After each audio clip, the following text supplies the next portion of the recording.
left off. It doesn't seem very long ago at all, does it, that we were finishing that game. He's going to be bowling to Phil Salt, the Lancashire keeper, former Sussex man, who drives into the offside and away for 4, and that just out of the reach of Samit Patel, flung himself to his right and away for 4. Didn't get a fingernail on it, but on another day, Colin, that might just have gone straight to the fielder.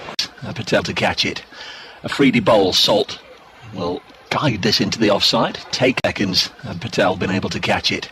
Afridi bowls. Salt will guide this into the offside. Take a single. Come back to that in a second, because Josh Butler's quickly taken guard. Afridi bowls to him, and lets it go through to Tom Moores. The other BBC commentary can't change it, apparently, so Joe Clark's got the easiest run he'll ever get in his career. Should have been 88 not out, finished 89 not out. Here's Afridi as we concentrate on this one. Bowls to Butler, and he guides it out onto the leg side. And there's Colin Munro, and there is one more. Explain it. There's Afridi. In again, bowls. Oh, this is dragged onto the leg side by Butler. He certainly didn't mean it to go there.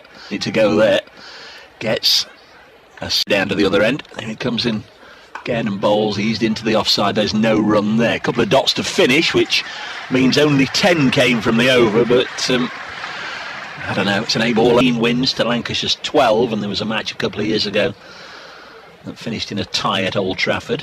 There's Afridi. It's ball to Butler, who's on 19. He's got a start. He's lifted this one up in the air. Again, that could have gone straight to the fielder, but it's landed between Mullaney and Montgomery. Stephen Mullaney will chase it down. Former Lancashire player, of course, briefly played at the start of his career, played 3 T20 nuts again, maybe. Afridi bowls, cut away, tries to cut it away, Croft. In fact, he's dragged it to Hales, who right now he's the one they want. As Afridi bowls, Butler, a little push and run. He judged that nicely, did Butler, took the weight off it. Rob Jones and the rest. Afridi bowls now, another push now, then there's a chance to shy at the stump, surely, and he misses. It's usually the way, isn't it? When Wasn't a lot, because Butler was herring down to that end. Nice to set yourself. There's Afridi. Bowls now, and he's bowled in! Butler goes!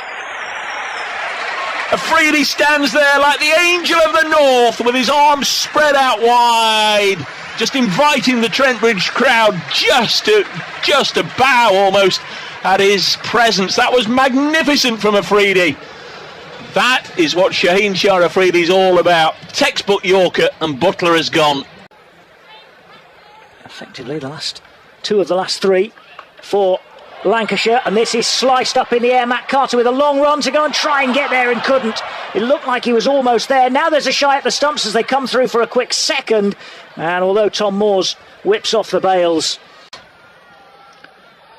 Here's Afridi into Bell once more, who's on 8, and this is just dug out by Bell up towards the mid-wicket area, and fielding's done by Stephen Mullaney in the end, and they've gone through for 2 again to do what they can with this total. 136 for 8.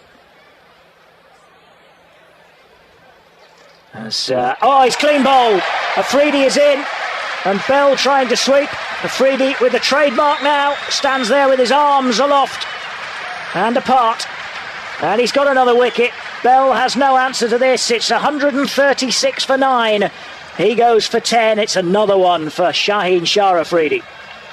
Yeah, just totally played down the wrong line of it, didn't he? Bell maybe got slightly frustrated with not managing to find the boundary, but I think he was actually doing a pretty good job, Colin. He was striking at nearly 200 and just maybe looking for the boundary. Here is Shaheen Shah Afridi again into Jones. It's Yorker length, dug out off something that wasn't bat. Leg by is signalled as they run through.